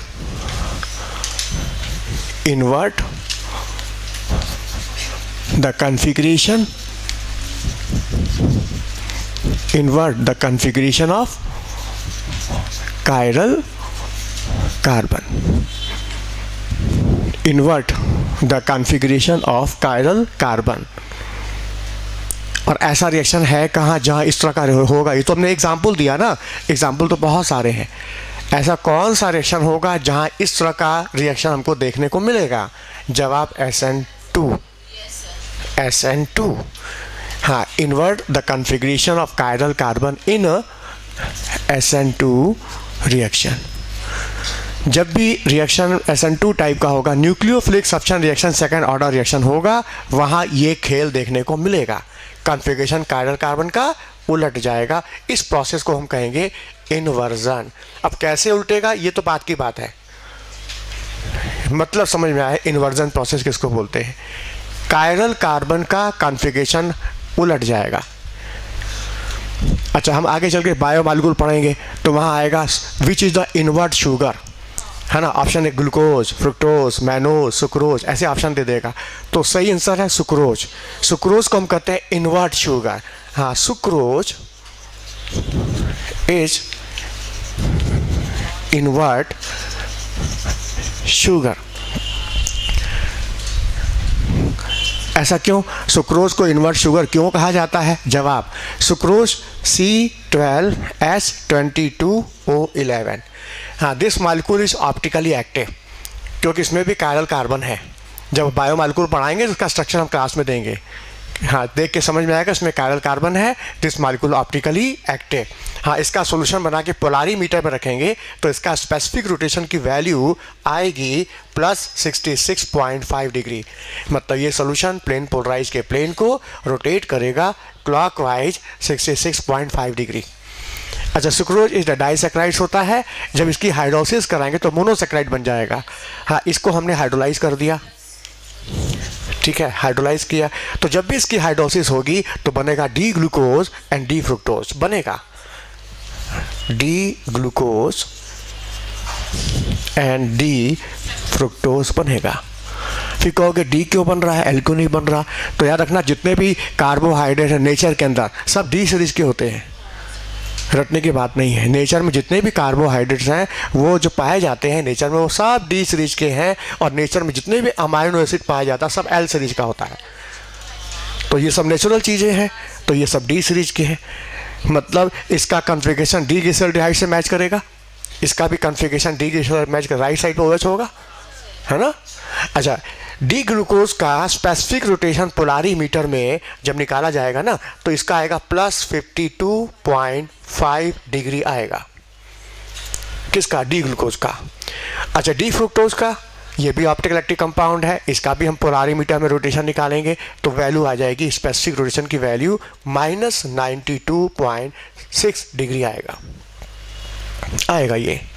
अच्छा, ध्यान से देखो, प्रोडक्ट में डी ग्लूकोज का प्लस वैल्यू पॉजिटिव रोटेशन है क्लॉकवाइज और डी फ्रुक्टोज का एंटी क्लॉकवाइज। चूँकि एंटी क्लॉकवाइज की वैल्यू क्लॉकवाइज से ज़्यादा है, यहाँ +52 या -92, तो नेगेटिव वैल्यू जो है वो पॉजिटिव वैल्यू से ज़्यादा है, तो जिस वजह से हाइड्रोलिसिस के बाद जो प्रोडक्ट मिक्सचर बनेगा वो उसका रोटेशन माइनस में चला जाएगा, क्योंकि नेगेटिव वैल्यू पॉजिटिव वैल्यू से ज़्यादा होने से, यानी कि जो प्रोडक्ट बनेगा उसका रोटेशन क्या होगा, एंटी क्लॉकवाइज, जबकि रिएक्शन से पहले क्या था, क्लॉकवाइज। तो हाइड्रोलिसिस से पहले सॉल्यूशन रोटेट करेगा प्लेन पोलराइज को क्लॉकवाइज, और हाइड्रोलिसिस के बाद वही सॉल्यूशन का रोटेशन जो होगा वो एंटी क्लॉकवाइज हो जाएगा। क्यों? क्योंकि फ्रुक्टोज का जो नेगेटिव वैल्यू है रोटेशन वो पॉजिटिव वैल्यू से ज़्यादा है। तो यानी कि रिएक्शन के दौरान, हाइड्रोलिसिस के दौरान पोलारीमीटर का साइन उलट गया ना, पोलारीमीटर का साइन उलट गया ना, इसलिए इसको बोलते हैं sucrose is invert sugar. Mixture is laevo rotatory, जबकि स्टार्टिंग कंपाउंड क्या था, स्टार्टिंग था dextro, sucrose is dextro rotatory, dextro plus. तो हाइड्रोलिसिस के पहले सुक्रोज का रोटेशन क्लॉकवाइज था, हाइड्रोलिसिस के बाद उसी सॉल्यूशन का ऑप्टिकल रोटेशन पोलारीमीटर में हो जाएगा एंटी क्लॉकवाइज, लीवो रोटेटरी हो जाएगा। यानी हाइड्रोलिसिस के दौरान पोलारीमीटर का साइन उलट गया तो सुक्रोज को कह दिया गया इन्वर्ट शुगर। तो मतलब किसी रिएक्शन में कंपाउंड का कायरल कार्बन का कॉन्फ़िगरेशन उलट जाए या पोलारीमीटर का साइन उलट जाए तो हम उसको कहेंगे इन्वर्जन प्रोसेस। हाँ बोलो, बात समझ में आई? अब इस अल्कोहल का रोटेशन मान लो एंटी क्लॉकवाइज है पोलारीमीटर में, तो इस रिएक्शन के बाद जो प्रोडक्ट बनेगा वो क्लॉकवाइज हो जाएगा। ये क्लॉकवाइज तो ये एंटी क्लॉकवाइज, ये एंटी क्लॉकवाइज तो ये क्या होगा, क्लॉकवाइज। 100% इन्वर्जन होता है, 100% कंप्लीट इन्वर्जन होगा। अब कैसे होगा ये बात बताएंगे SN2 में। हाँ, नेक्स्ट आगे चलो, रेसिमाइजेशन प्रोसेस, एक नया प्रोसेस है रेसिमाइजेशन प्रोसेस। वो क्या है बिटा रे?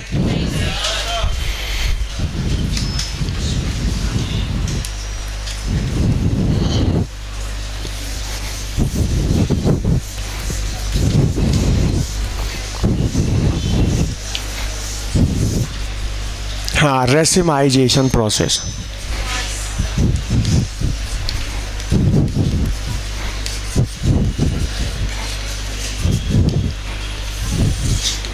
हाँ, रेसिमाइजेशन नाम ही बोल रहा है। रेसिमाइजेशन मतलब जहाँ रेसमिक मिक्सचर बने, जिस रिएक्शंस में रेसमिक मिक्सचर बनेगा उसे कहेंगे racemisation. In racemisation process formation of racemic mixture, जिस रिएक्शंस में रेसमिक मिक्सचर का फॉर्मेशन होगा उसे हम कहेंगे रेसिमाइजेशन। हाँ, अब ऐसा है कौन सा रिएक्शन जहाँ रेसमिक मिक्सचर बनता हो? बहुत सारे हैं, कम से कम हमारे एनसीईआरटी में 100 से भी ज़्यादा रिएक्शन है, 100 से भी ज़्यादा रिएक्शंस है जहाँ रेसमिक मिक्सचर बनता है, जहाँ रेसमिक मिक्सचर बनेगा। जैसे SN1 रिएक्शन में क्या होता है, रेसमाइजेशन होता है। SN1 के तो बहुत सारे एग्जाम्पल हैं। हाँ लिखो SN1 रिएक्शन, SN1 के तो बहुत सारे एग्जाम्पल हैं जहाँ रेसमिक मिक्सचर बनेगा। अब कैसे बनेगा, क्यों बनेगा, ये सब बातें आगे होंगी। हाँ एक एग्जाम्पल 2 बार आ चुका है एग्जाम में, AIPMT में आ चुका है। जैसे कोई एल्डिहाइड है, इसका रिएक्शन हमने कराया हाइड्रोजन साइनाइड के साथ in presence of base catalyst. अब बेस कैटलिस्ट में सबसे अच्छा होगा सोडियम साइनाइड डाल दो, सबसे बेहतर रिजल्ट आता है, ठीक है। नहीं तो कोई भी कैटलिस्ट डाल दो, रिएक्शन होगा। साइनाइड यहाँ बेस्ट कैटलिस्ट का काम करता है। तो देखो होता क्या है, इस रिएक्शंस में रेसमिक मिक्सचर बनता है। कैसे बनता है देखो ध्यान में। हाँ ये साइनाइड जो है ना, Na+Cn-, ये molecule negative charge electron rich nucleophile है, इलेक्ट्रॉन रिच है ये। और ये देखो पाई बॉन्ड पोलर है, इसमें ऑक्सीजन की इलेक्ट्रोनेगेटिव कार्बन से ज़्यादा है, तो ऑक्सीजन कार्बन के पाई को अपनी तरफ खींचेगा, तो ऑक्सीजन के ऊपर पार्शियल नेगेटिव चार्ज आ जाएगा, कार्बन के ऊपर पार्शियल पॉजिटिव, क्योंकि इलेक्ट्रॉन खींच रहा है ना, तो इलेक्ट्रॉन डेंसिटी O की तरफ ज़्यादा हो गई, नुकसान कार्बन का हुआ, यहाँ पर आएगा पॉजिटिव चार्ज। इस कार्बन पॉजिटिव चार्ज पर कोई इलेक्ट्रॉन रिच जाके अपना अटैक कर देगा। ये न्यूक्लियोफाइल इलेक्ट्रॉन रिच अपना इलेक्ट्रॉन जाके इसको देगा। यानी कैटलिस्ट है, कैटलिस्ट की मात्रा बहुत कम होती है, ज़्यादा 2-4 बूंदे डालना बस सोडियम साइनाइड की, ये जाके इस पर अटैक करेगा। हाँ इसके साथ बॉन्ड बनाएगा कार्बन के साथ, बॉन्ड बनने से कार्बन की वैलेंसी कितनी हो गई, 1 2 3 4 5, जबकि कार्बन की वैलेंसी 4 होती है। कार्बन 4 से ज़्यादा बॉन्ड नहीं बना सकता, तो कार्बन अपनी वैलेंसी 4 मेंटेन करने के लिए इस पाई को फ्री कर देगा और ये पाई भाग जाएगा ऑक्सीजन के ऊपर, यहाँ आएगा कंप्लीट नेगेटिव चार्ज और बन जाएगा स्ट्रक्चर, ये बन जाएगा। ये साइनाइड जाके इसके साथ जुड़ गया, कार्बन की वैलेंसी 4 वापस मेंटेन हो गई। हाँ अब ये O- ये बेस क्या करेगा, HCN से H+ आयन ले करके साइनाइड कैटलिस्ट को आज़ाद कर देगा, फ्री कर देगा। याद करना साइनाइड कैटलिस्ट है और कैटलिस्ट कभी रिएक्शन में कंज्यूम नहीं होता है, काम करके बाहर आएगा चुप मार के। हाँ क्या बन जाएगा, RCOHCN। ध्यान से देखो, दिस कार्बन इज कायरल, इसका नाम है साइनोहाइड्रीन। साइनोहाइड्रीन का फॉर्मेशन है साइनोहाइड्रीन। हाँ इसमें ये कार्बन देखो क्या है, कायरल, और ये कायरल है, इसका जो प्रोडक्ट है वो डेक्स्ट्रो भी होगा और लीवो भी होगा, Dl का मिक्सचर बनेगा, इसे कहेंगे रेसमिक मिक्सचर। क्यों रेसमिक मिक्सचर क्यों बन रहा है, इसलिए क्योंकि ये जो कार्बन था ना, ये sp2 था, ध्यान रखना ये कार्बन sp2 है, इसका शेप क्या है, ट्राइगोनल प्लानर। और जो मॉलिक्यूल प्लानर होता है तो न्यूक्लियोफाइल किसी भी रास्ते से आ सकता है, ये फ्रंट से भी आ जाएगा, बैक से भी आ जाएगा, क्योंकि मॉलिक्यूल प्लानर है, मॉलिक्यूल है 2 डायमेंशनल। तो ये मॉलिक्यूल 2 डायमेंशनल होने से इस न्यूक्लियोफाइल को एंट्री कहीं से भी मिल जाएगी, फ्रंट से बैक से कहीं से भी आके अटैक कर सकता है। तो कॉन्फ़िगरेशन डेक्स्ट्रो भी हो सकता है, लीवो भी, प्रोडक्ट बनेगा रेसमिक मिक्सचर, और ये प्रोसेस कहलाएगा रेसिमाइजेशन। बोलो बात समझ में आई। तो जिस रिएक्शन में रेसमिक मिक्सचर का फॉर्मेशन दिख जाए, कह देना ये रेसिमाइजेशन है। अच्छा ऐसा भी हो सकता है तुम्हारे सामने फिशर प्रोजेक्शन स्ट्रक्चर बना रहेगा, ऐसे ही ग्रुप लगे रहेंगे इसके ऊपर, आप पूछेगा ये कौन सा प्रोसेस है, तो हम क्या करेंगे, इसका RS निकालेंगे, इसका भी RS निकालेंगे। यदि ये R है और ये S है, मतलब जस्ट उलट गया, ये इन्वर्जन पॉजिटिव मार देंगे। अच्छा इसके बाद 2 ऑप्शन दिखे यहाँ पे, अच्छा ये भी R, ये भी S, ये भी S, मतलब R का ठीक उल्टा S, मतलब क्या हुआ, इन्वर्जन। अच्छा एक S और एक R दिख रहा है, तो हम रेसमाइजेशन टिक मार देंगे। तो हमको RS निकालने आता है, तो हम देख करके ही बता सकते हैं ना कि आखिर हो क्या रहा है, यहाँ इन्वर्जन है कि रेसिमाइजेशन है।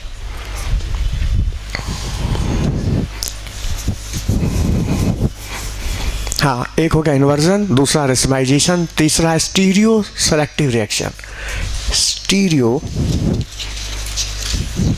Selective reaction stereo selective reaction.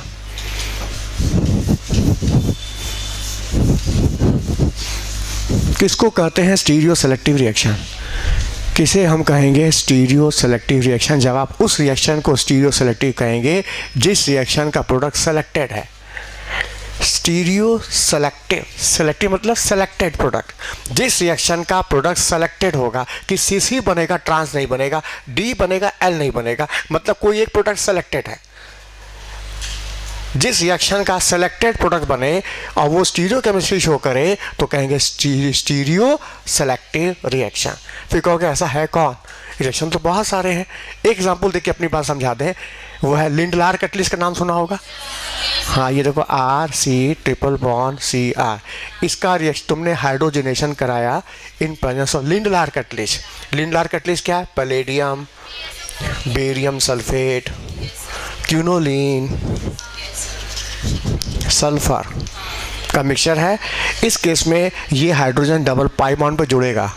क्योंकि तुमने पॉइजन डाल रखा है, इसकी एक्टिविटी कम हो गई है, तो ये पैलेडियम कम एक्टिव होने की वजह से केवल एक पाई को ही हाइड्रोजनेट कर पाएगा।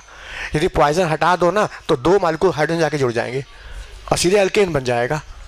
लेकिन तुमने पॉइजन डाल के इस कैटलिस्ट की एक्टिविटी को कम कर दिया है, जिस वजह से क्या होगा, केवल एक पाई ही जुड़कर हाइड्रोजन जहाँ जुड़ेगा। तो ऐसे केस में प्रोडक्ट ज्योमेट्रिकल शो करेगा। जब एक पाई हटा के तुम हाइड्रोजन जोड़ोगे ना तो प्रोडक्ट ज्योमेट्रिकल शो करेगा। अब ऑप्शन है वो सिस बनेगा कि ट्रांस बनेगा। तो जब आप इस रिएक्शन का cis is the selected product, trans नहीं, इस जगह सिस ही बनेगा। अब क्यों सिस बनेगा, ये बात मैकेनिज्म की है। ये यहाँ बनेगा सिस। इस रिएक्शन का सिस जो है इज द सेलेक्टेड प्रोडक्ट है, सेलेक्टिव प्रोडक्ट है, मेजर प्रोडक्ट है, इसलिए इसको कहा गया स्टीरियो सेलेक्टिव रिएक्शन। ये हाइड्रोजन एक पाई पर जाके जुड़ गया और यही कंपाउंड शो करने लगा geometrical isomer, and cis is the selected product in this reaction. अब किसी के मन में आ रहा होगा सीसी क्यों, ट्रांस क्यों नहीं बन रहा है? ये जवाब मैकेनिज्म का है, आगे दिया जाएगा। लेकिन ध्यान रखना, this reaction is stereoselective because product is selected, cis. हाँ, यदि इसी एल्काइन में हम सोडियम लिक्विड अमोनिया डाल दें, मान लो, तो मेजर प्रोडक्ट ट्रांस बन जाएगा। ट्रांस बन जाएगा। तो ये भी सेलेक्टेड है, ये भी एक सेलेक्टेड प्रोडक्ट है इस रिएक्शन का। हम इसे भी कहेंगे स्टीरियो सेलेक्टिव रिएक्शन। तो एल्काइन से सिस एल्कीन बनाना हो तो लिंडलार कैटलिस्ट डाल दो, और ट्रांस एल्कीन बनाना चाहते हो तो सोडियम लिक्विड अमोनिया डाल दो। अब क्यों ऐसा हो रहा है ये बात आगे बताएंगे मैकेनिज्म में। ऐसे रटने से भूल जाएगा ना, मैकेनिज्म जानते रहेंगे तो हमको रिएक्शन भी याद हो जाएगा, और एग्जामिनर को उसमें भी चेंज करने की कोशिश करे, हमको उलझाने की कोशिश करे तो हम रास्ता निकाल लेंगे, क्योंकि हमको मैकेनिज्म पता है। बोलो, समझ में आ रहा है किसको बोलते हैं स्टीरियो सेलेक्टिव? हाँ, एक है स्टीरियो स्पेसिफिक रिएक्शन। ये क्या है? स्टीरियो स्पेसिफिक रिएक्शन ये क्या है? स्टीरियो स्पेसिफिक रिएक्शन उस रिएक्शन को कहा जाता है जिसमें रिएक्टेंट तुम्हारा स्टीरियो आइसोमर शो करेगा। रिएक्टेंट जो है वो स्टीरियो आइसोमर शो करेथो मतलब वो मान लो ज्योमेट्रिकल शो कर रहा है तो सिस भी होगा और ट्रांस भी होगा। मान लो ऑप्टिकल शो कर रहा है तो डीएल भी हो सकता है, मेसो भी हो सकता है, एरिथ्रो भी हो सकता है, ट्रियो भी हो सकता है। मतलब इसका starting compound stereo isomer show करेगा, या तो ज्योमेट्रिकल या तो ऑप्टिकल, और उसके बाद हर स्टीरियो आइसोमर का अपना स्पेसिफिक प्रोडक्ट बनेगा। सिस का प्रोडक्ट अपना बनेगा, ट्रांस का अपना बनेगा। हर स्टीरियो आइसोमर अपना एक सेलेक्टेड प्रोडक्ट ही देगा, एक स्पेसिफिक प्रोडक्ट ही बनाएगा रिएक्शन के अंदर। ऐसे रिएक्शन को कहेंगे स्टीरियो स्पेसिफिक रिएक्शन। नोट करो, इन this reaction reactant stereo isomer in which reactant show stereo isomer and each specific stereo isomeric each specific stereo isomeric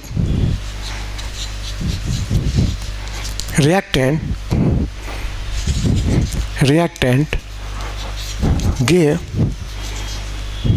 specific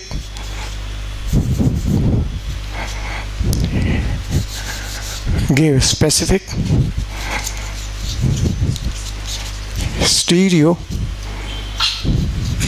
isomeric product. Her stereo isomeric reactant अपना specific product ही reaction में देगा. जैसे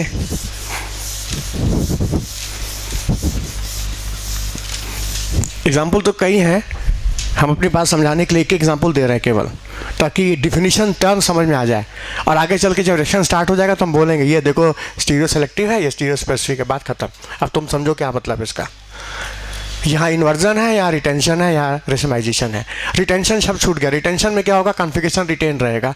reaction के दौरान configuration में कोई change नहीं आएगा. रिटेंशन हाँ लिखवा देंगे अभी, पहले इसको देख लो जो इसको हम शुरू कर दिए. हाँ देखो सामने एग्जाम्पल दे रहे हैं. हाँ डबल बॉन्ड की टेस्टिंग होती है ब्रोमीन वाटर से. पढ़ा, ब्रोमीन से डबल बॉन्ड की टेस्टिंग होती है, कलर डिकलराइज कर जाता है. डबल बॉन्ड का टेस्ट पढ़ा होगा सबने. सामने देखो, जैसे ये अल्कीन है, ये ज्योमेट्रिकल शो कर रहा है, ये सिस, और ये अल्कीन है ट्रांस. ये सिस है और ये है ट्रांस. हम ब्रोमीन का टेस्टिंग करा रहे हैं, ब्रोमीन का टेस्ट करा रहे हैं दोनों के साथ. ये ब्रोमीन जाके डबल बॉन्ड पे जुड़ेगा, एडिशन होगा, लेकिन एडिशन के बाद जो प्रोडक्ट बनेगा इस ब्रोमीन का डबल बॉन्ड पे एडिशन होगा. इसमें ब्रोमीन का कलर क्या होगा, डिकलराइज हो जाएगा. ब्रोमीन का कलर येलो ब्राउन होता है, और जब डबल बॉन्ड के साथ रिएक्शन हो जाएगा उसका कलर गायब हो जाएगा. ये शो कर देगा यहाँ डबल बॉन्ड है. एल्कीन की टेस्टिंग है ये. ब्रोमीन से हम लोग डबल बॉन्ड को टेस्ट करते हैं. और भी टेस्ट है, KMnO4 alkaline KMnO4 bear test, ये भी डबल बॉन्ड की टेस्टिंग है. तो समझाने के लिए एग्जाम्पल अभी काफ़ी है. हाँ, इस सिस एल्कीन का हमने ब्रोमिनेशन कराया और फिर ट्रांस का भी हमने ब्रोमिनेशन कराया. ज़रा ध्यान दो, जब इस ब्रोमीन का यहाँ एडिशन होगा, एक पाई टूट करके दो ब्रोमीन जाके जुड़ेगा तो ये दोनों कार्बन कायरल हो जाएगा. ध्यान से देखो, जहाँ तुमने एक पाई तोड़ करके ब्रोमीन ब्रोमीन लगाया, यहाँ भी एक ब्रोमीन लगाया, यहाँ भी एक ब्रोमीन लगाया, तो इस कार्बन से एक R, एक H, एक ब्रोमीन, बाकी ये ग्रुप, चारों को डिफरेंट हो गया. This carbon is chiral. अच्छा, ये कार्बन भी कायरल हो जाएगा. इस कार्बन से एक R, एक H, एक ब्रोमीन और चौथा ग्रुप, ये चारों डिफरेंट. तो मतलब ब्रोमीन का एडिशन होने के बाद ये दोनों कार्बन कायरल हो जाएंगे. और याद करो, हमने कहा था जिस मॉलिक्यूल में दो कायरल कार्बन होते हैं वो ऑप्टिकल एक्टिव हो भी सकता है और नहीं भी. हाँ, जब एक्टिव होगा तो डीएल होगा और नहीं होगा तो मीसो होगा. मतलब इसका प्रोडक्ट डीएल भी हो सकता है, मीसो भी हो सकता है. फिर कहोगे डीएल मीसो की जगह एथ्रोथ्रियो नहीं होगा. एथ्रोथ्रियो तब होता जब दोनों कायरल डिफरेंट तरह के होते. तुमने ब्रोमीन ब्रोमीन जोड़ा है ना, हाँ ब्रोमीन सीएल तो नहीं ना जोड़ा, इंटर हाइड्रोजन तुम जोड़ दोगे वहाँ पर, एक पर ब्रोमीन एक पर क्लोरीन, तो दोनों कायरल डिफरेंट हो जाएंगे. उस केस में नेमिंग हो जाएगी एथ्रो और थ्रियो से. लेकिन हाँ, तुम ब्रोमीन जोड़ रहे हो, आइडेंटिकल एटम जोड़ रहे हो, तो दोनों कायरल बताओ एक जैसे हुए. तो ऐसे केस में जो प्रोडक्ट बनेगा वो या तो डीएल होगा या तो मीसो होगा, या तो ऑप्टिकल एक्टिव होगा या तो ऑप्टिकल इनएक्टिव होगा. अब क्वेश्चन एग्जाम में आएगा, किस रिएक्शन का प्रोडक्ट ऑप्टिकल एक्टिव होगा. ऑप्शन में टिक मारना, पहला रिएक्शन, दूसरा रिएक्शन. क्वेश्चन ऐसे आएगा, in which reaction product is optically active या DL, in which reaction product is Meesho.